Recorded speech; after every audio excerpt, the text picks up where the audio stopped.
You took off the sclera. You didn't tell us about the sclera. Okay. So this is the sclera. Then this layer is The choroid. And then the inner layer is the retina.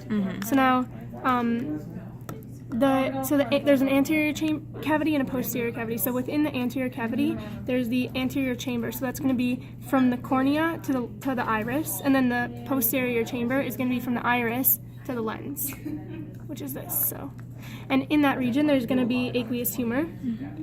Then we have the cornea. We have the iris, which is the blue.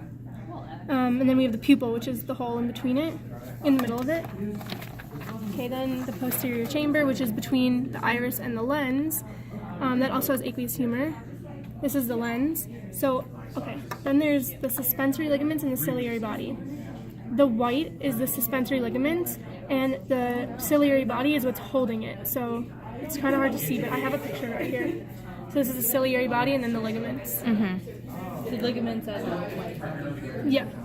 Then we have the posterior chamber, which would be like all of the posterior cavity, which is like all of everything behind the lens.